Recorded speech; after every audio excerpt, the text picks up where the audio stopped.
Let's Talk by Bandung Review.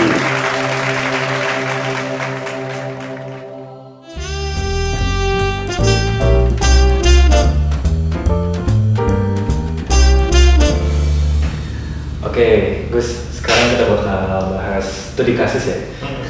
Kasusnya bukan kasus dari saya atau Bagus, tapi kita ada contoh kasus lagi. Kayak misalnya contoh kasusnya mulai dari yang ringan dulu nih, dari masa pandemi itu kebanyakan orang stres. Stresnya macem-macem, banyak banget gitu.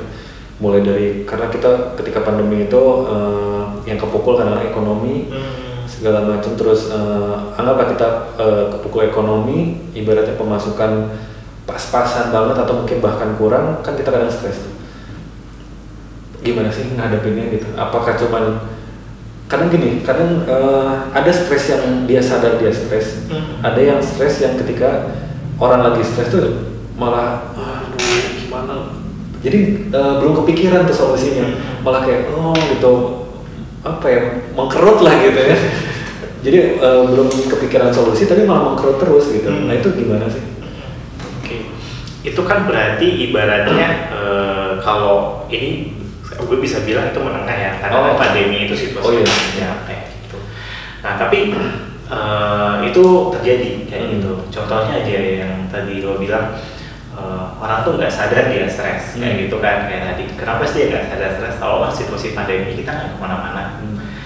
Kita seneng nih, kayak ada beberapa orang apa sih yang bilang aku gue seneng kok di rumah, nggak seneng kok nggak kemana-mana kayak gitu.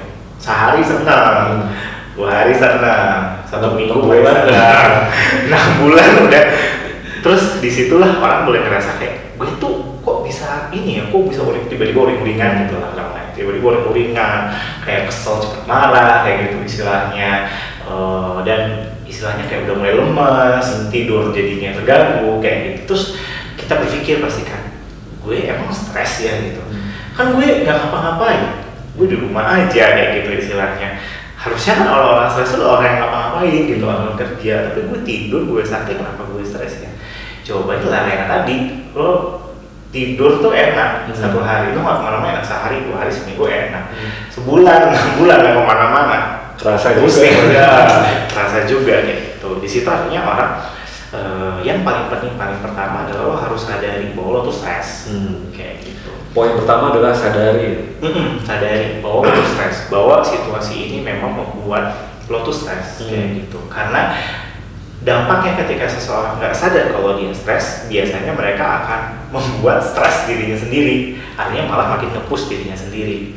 Sebagai contoh, ya itu tadi, 6 bulan nggak kemana-mana aja itu kan membuat kita stres, membuat kita tertekan.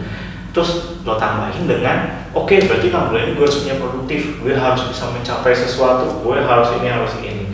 Jatuhnya itu akan memberikan tekanan lagi, karena ngerasa bahwa hidup gue tuh nggak stres. Jadi kayaknya gue kurang stres, jadi gue stresin diri gue kayak gitu dengan punya target, punya apa kayak gini.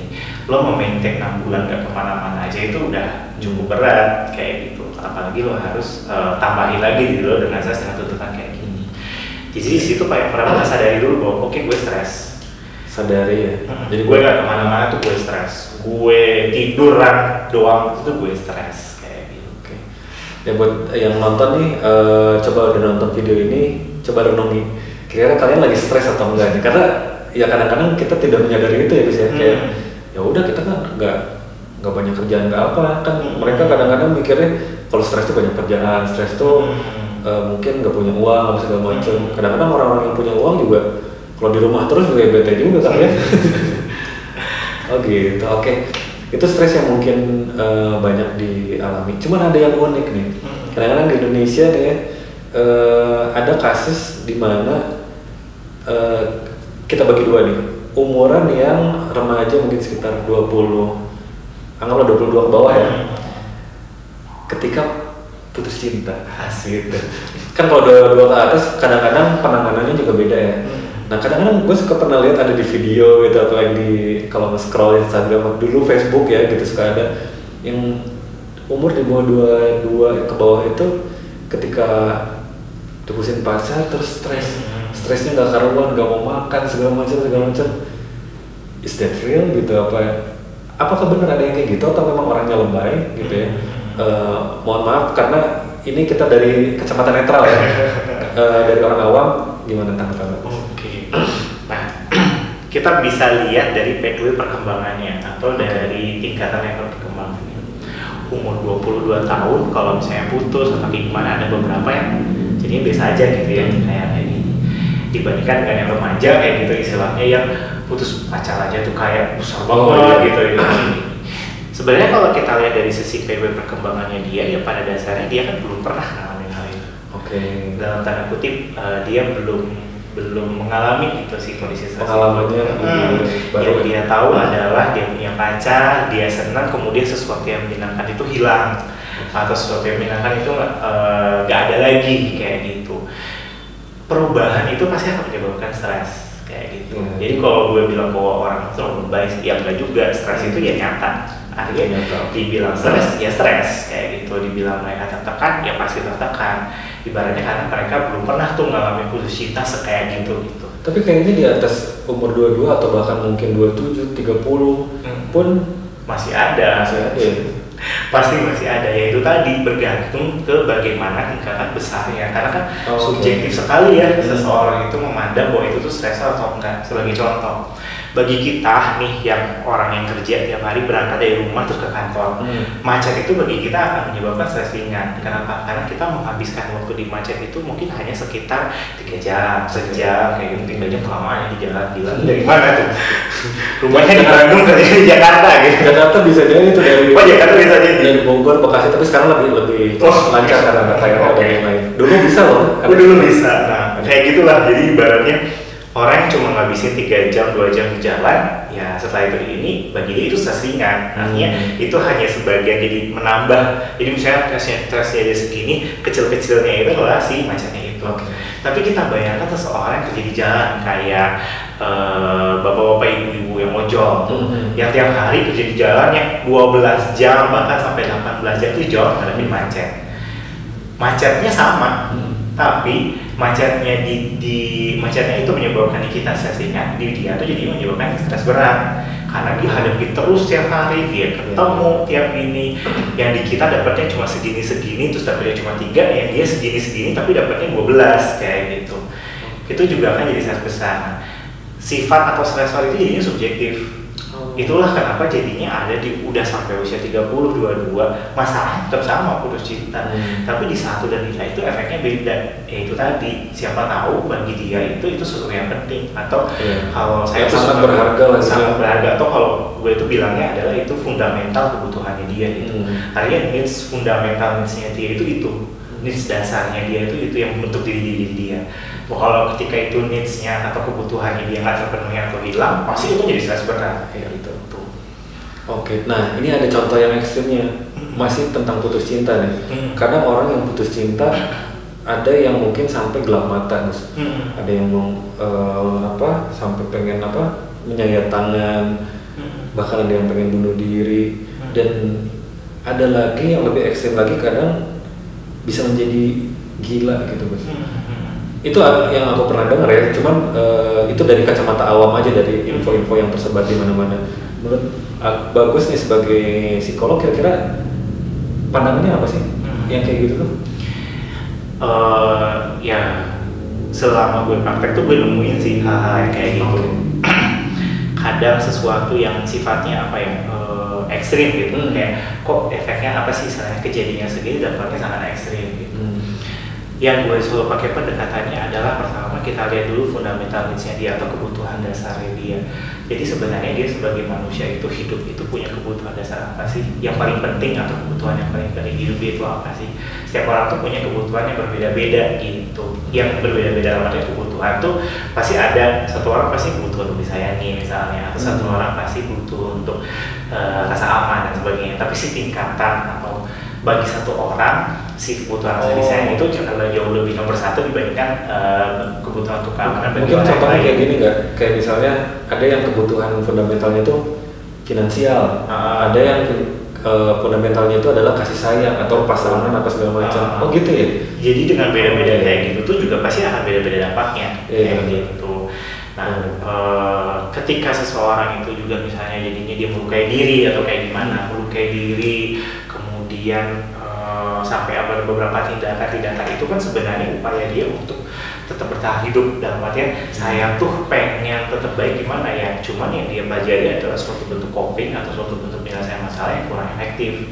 Sebenarnya kayak self harm itu kan sebenarnya dia jatuhnya ke emotional fokus ya, artinya dia berfokus kepada saya lagi ngerasa marah, ngerasa kesel, nggak bisa saya ungkapin, saya lagi frustasi, saya lagi stres, nggak bisa saya ungkapin, nggak bisa saya ceritain, ngalirinnya gue ngeluarinnya kemana nih?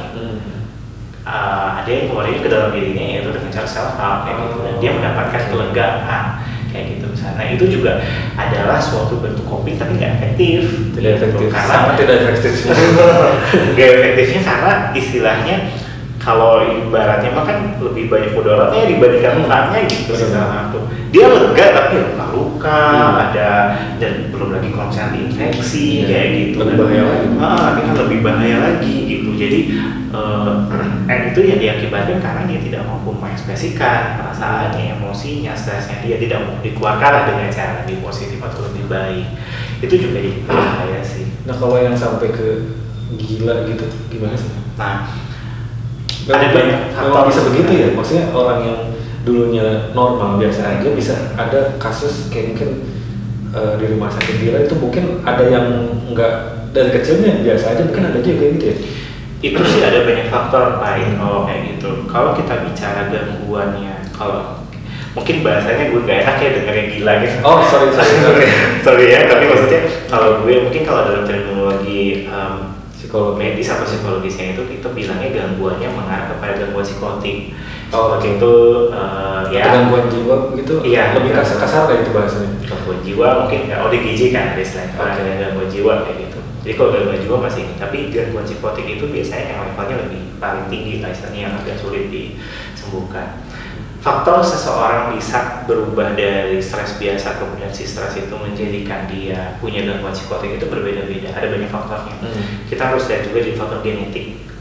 Jadi apakah dia udah ada bawaan nih dari keluarga-keluarga dia sebelumnya, orang tuanya, kakeknya, neneknya, pamannya, sebagainya, apakah memang ada suatu mungkin dia bawa bawaan genetik tertentu. Itu juga dilihat dari pola sebelum-sebelumnya ya, dari masih kecil ya.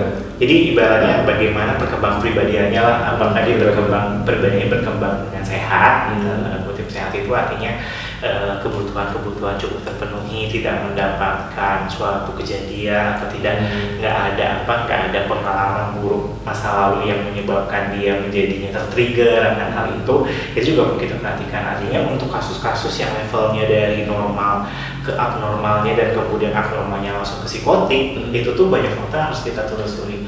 Jadi bukan premisnya bukan kayak kalau putus cinta lo bisa dalam tanda kutip gila gitu, atau semua orang yang putus cinta pasti akan jadi gila. Nah itu tuh ada banyak faktornya, itu yang perlu kita telusuri atau kita pahami gitu.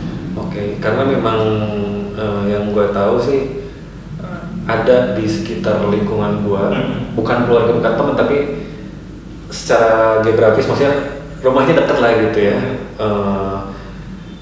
Gue nggak tahu pasti dulunya gimana, cuma dengar cerita katanya orangnya stres, yang mungkin stres arahnya ke gangguan jiwa gitu ya, karena putus cinta dulunya katanya gitu. Ya itu gue belum tahu secara ini setelah lo kasih tahu. Jadi sebenarnya ada aja kayak gitu, tapi tidak semua orang karena banyak analisisnya ya. Iya. Mulai dari analisis dulu kecilnya gimana, terus perkembangannya gimana sampai ketika dewasa gitu. Ibaratnya kalau kita ada generasi maksudnya kita lihat silsilah riwayat ini ada nggak sih, makanya kalau misalnya ke rumah sakit kalau yang psikiater itu kan pasti ceritanya ada nggak anggota keluarganya juga mengalami hal ini kayak gitu, atau yang kayak gini. Itu termasuk untuk kita lihat sebenarnya dalam tanda kutip secara genetik punya bibit nggak untuk memunculkan gejala-gejala atau gangguan tertentu gitu. Oh gitu, oke. Ada satu lagi kasus nih gitu. Jadi kasusnya itu katanya, jadi orang ini sempat stres berat gitu sampai committed suicide gitu kan, mau bunuh diri, tapi endingnya sih nggak jadi. Cuman yang mau gua tanya itu adalah dulu katanya dia tuh ada suatu yang trauma gitu dari masa kecilnya dan ke bawah-bawah sampai sampai dewasa, dan kejadian dia pengen bunuh diri itu ya udah ke arah dewasa gitu. Nah sebenarnya itu kategorinya apa sih Gus? Apakah kategori stres? Kan aku nggak tahu ya, makanya gue tanya nih, apakah itu termasuk stres juga yang mungkin terulang terus gitu, menghasilkan dengan oke deh gue pengen gitu, atau juga memang ada faktor genetik dan apa gitu? Oke. Aside from dari trauma nih ya gitu. Gini, stres 1 bulan, stres 2 bulan itu masih stres. Stres 6 bulan itu stres akut. Gitu. Di atas itu dan 6 bulan udah akut. Berarti kalau misalnya 6 bulan itu udah termasuk akut. Nah, ketika udah episode panjang itu baru disebut depresi ya? Iya, jadi biasanya kan kalau kita ngeliat depresi itu masalah atau proses episode kesedihan atau proses moodnya turun itu kan harus ada periode waktu tertentu. Nah, lo bayangin deh, orang trauma itu kan dari kecil. Ketika trauma itu muncul atau ketika kejadian itu pasti stres, dia tertekan. Terus lo bayangin dia hidup dengan bayang-bayang si stresnya itu muncul terus dalam mimpi kayak gitu misalnya, atau jadi kepikiran kayak gini. Dalam periode tertentu, misalnya dalam periode tertentu si trauma atau si kejadian itu pasti akan lama-lama kita kayak udah ngerasa biasa, tapi sebenarnya kita nggak terbiasa juga dengan hal itu. Kayak kependam gitu di dalam, Nah, setelah kependam di dalam itu, kita jadi sensitif terhadap hal-hal yang dalam tanda kutip mengingatkan kita, baik itu secara memori maupun memori di otak, diingatan atau memori emosi kayak gitu. Nah, di situ kan jadinya makanya ketika kita menghadapi sesuatu yang mirip serupa, itu kita jadi stres. Kita udah kebawa tuh si stresnya udah terus muncul. Dan taruhlah itu nggak selesai. Taruhlah itu berdampak ngaruh ke kehidupan lo, jadi misalnya ke relasi lo sama orang atau ke cara pandang lo sama seseorang atau sesuatu. Misalnya cara pandang lo sama orang tua, cara pandang lo sama kakak, sama om, sama paman kayak gitu. Semacam merubah mindset gitu ya. Dan lo harus ketemu sama dia tiap hari, atau lo harus ketemu sama dia semua hidupnya, atau lo harus punya ikatan sama si orang atau sama sesuatu itu seumur hidup lo. Kan nggak selesai ya, panjang gitu. Jadi yang itu tadi gue bilang, setahun ya mungkin masih nggak apa-apa, 2 tahun nggak beres-beres, udah stres banget. Jangan kan 2 tahun ya, 6 bulan aja itu udah beres, udah ini banget. Nah, sampai dia pada satu titik di mana seseorang itu bisa memilih atau misalnya berpikir untuk dia mau suicide itu juga orang tuh suka bilang orang suicide itu orang yang nggak punya pilihan kayak gitu misalnya. Salah sih sebenarnya. Malah kadang itu menjadi pilihan dia, karena sebenarnya orang suicide itu dia sudah punya banyak pilihan sebelumnya. Ada pilihan A, B, C, D, tapi si pilihan A, B, C, D itu nggak masuk. Atau dia udah coba tapi gagal atau kayak gini, sampai satu titik di mana dia ngerasa bahwa suicide itu jadi pilihan. Gitu. Ini yang bahaya, yang harus ibaratnya apa ya, yang harus kita cukup aware lah gitu untuk. Nah itu biasanya ketika ada yang berada di kondisi itu, ada nggak langkah pertama yang harus dilakukan gitu ketika terbesit kayaknya gue udah nggak bisa deh? Apa sih yang harus dilakukan sebenarnya? Apakah ada, maksudnya tetap ada solusi kah atau sebenarnya udah nggak ada solusi? Ada mungkin? Pasti ada solusi. Kita harus positif ya. Betul. Segala sesuatu pasti ada solusi. Ya kalau misalnya kita pakai ya pendekatan agama lah, kan orang bilang bahwa Tuhan tidak akan memberikan cobaan yang tidak istilahnya tidak di luar batas kemampuan hari ininya. Terlepas dari lo percaya agama tertentu atau enggak, atau misalnya religion atau enggak ya. Tapi yang jelas paling pertama nih ketika kita ngerasa ada dalam kayak gitu adalah seeking help. Cari bantuan. Seeking help. Mencari bantuan. Jadi cari orang terdekat. Ini dalam perspektif seseorang yang mengalami hal itu ya. Jangan ibaratnya utarakan apa yang kamu rasakan, minimal aja ya. Nggak perlu kamu ceritain masalah. Artinya kamu masih belum bisa nyeritain masalah lo apa. Lo masih belum bisa secara terbuka sama orang tersebut untuk nyeritain bahwa lo punya masalah apa atau apa yang terjadi sama lo. Minimal orang lain atau orang terdekat lo tuh tahu bahwa apa yang sedang lo rasakan saat ini. Oke. Jadi cari satu orang misalnya atau beberapa orang, lo bilang, gue udah lagi, gue udah lagi, minimal itu aja. Terlepas dari apapun, lo mau cerita masalah lo apa, atau lo belum berani cerita, atau at least ketemu dulu atau bercerita. At least bilang sama orang, lo misalnya gue merasa kayak gitu, at least gue bilang sama Pai, gue lagi gak kuat nih, gue lagi sedih parah. Gue gak perlu ceritain masalah gue apa, tapi yang penting gue ngasih tanda sama lo bahwa lo harus mulai hati-hati nih kayak gitu. Oke. Berarti sebenarnya yang support sistem itu, lingkungan di sekitar kita itu sangat berpengaruh ya? Sangat berpengaruh dan itu penting banget kita punya support system yang bagus ya. Betul. Ketika kita kan semua kita nggak tahu ya kita dapat masalah kapan dan di mana.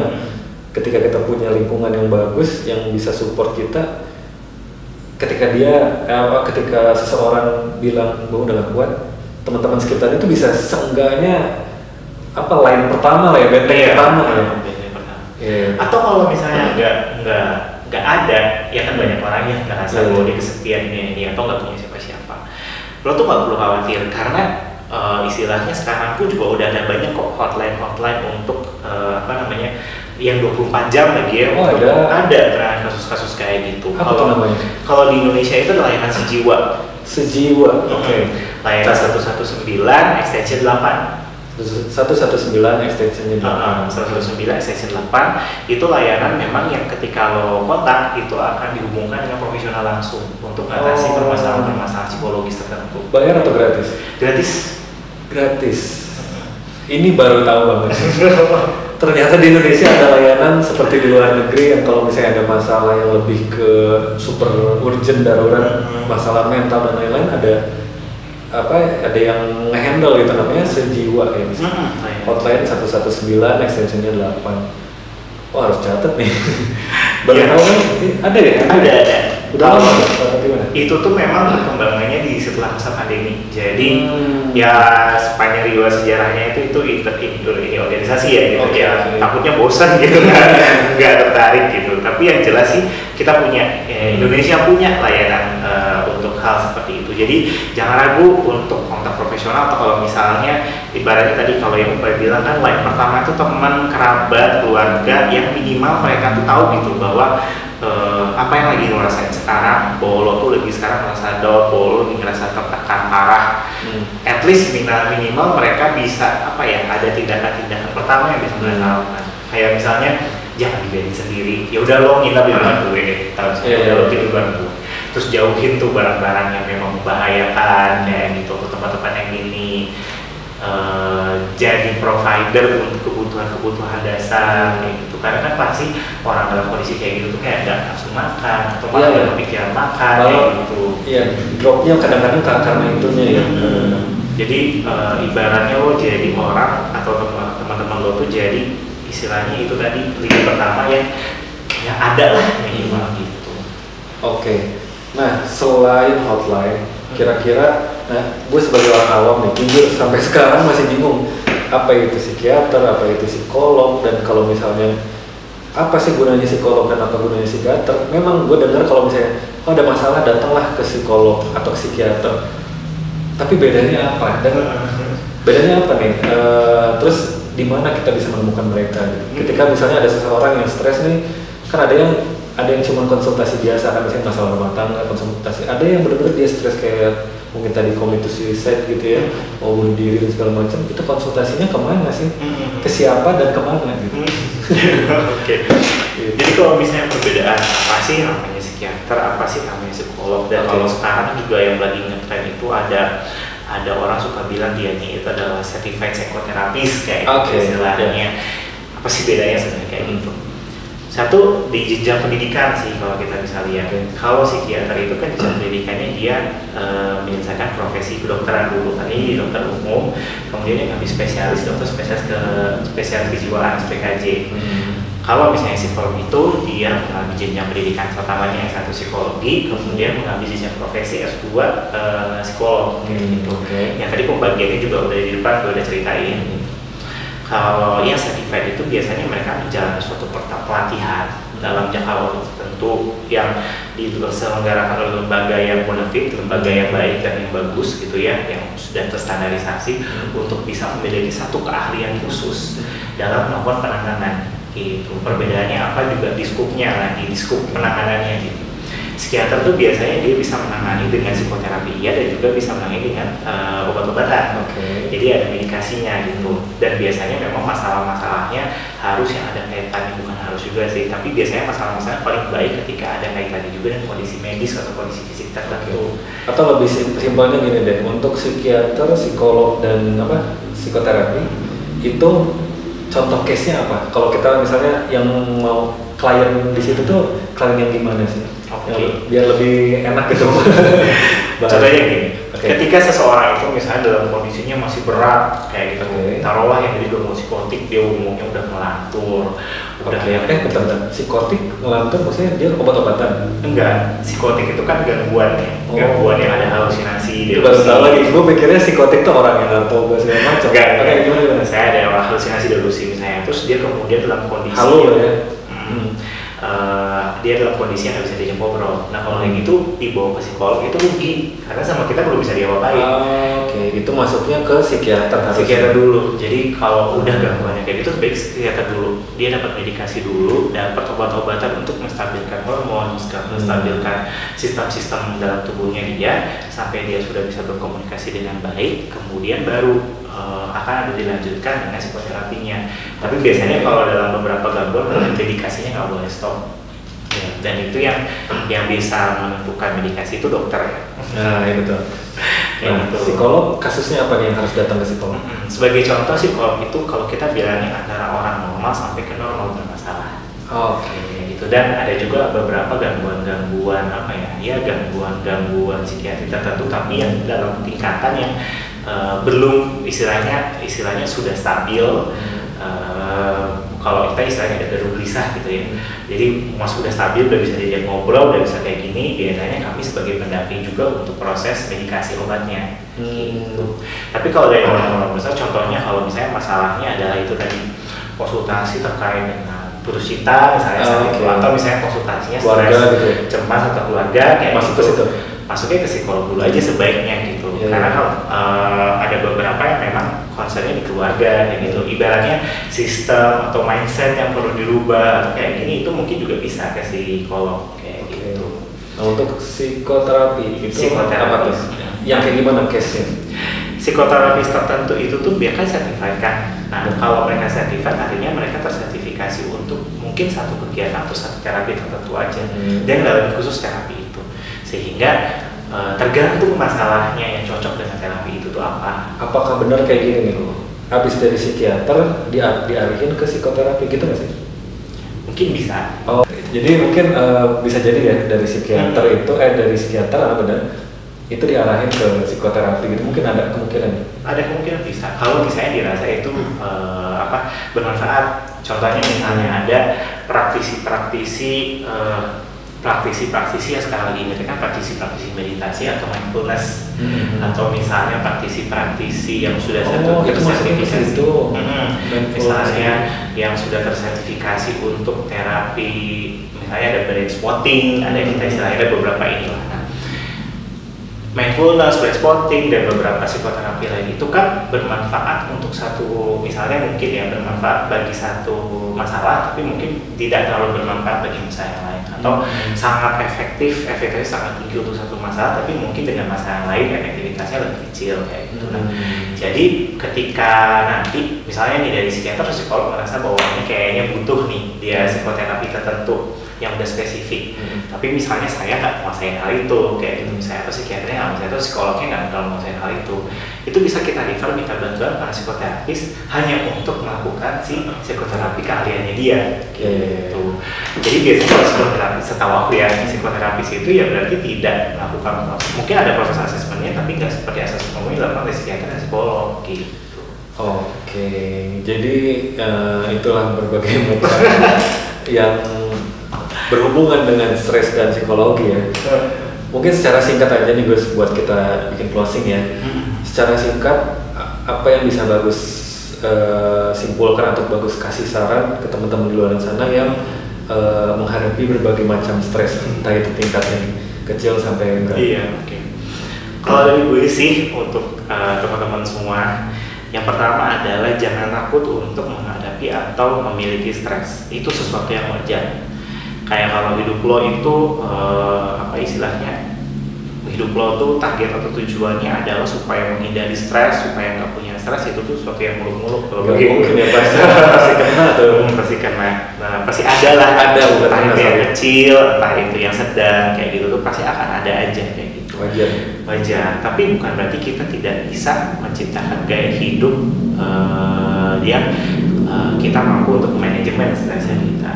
Sebenarnya sederhana kok kalau kita caranya ingin manajemen stres. Yang pertama kita sadari, kita terima bahwa stres itu ada. Artinya bahwa apa sih yang menyebabkan itu stres. Jangan terlalu banyak denial. Artinya kalau itu memang menyebabkan kamu stres, ya kamu bilang aja itu menyebabkan stres. Ada orang yang ibaratnya kalau sekarang pura-pura kuat. Jangan gengsi lah. Ya ibaratnya kalau harusnya kan hidup banyak harusnya bikin stres.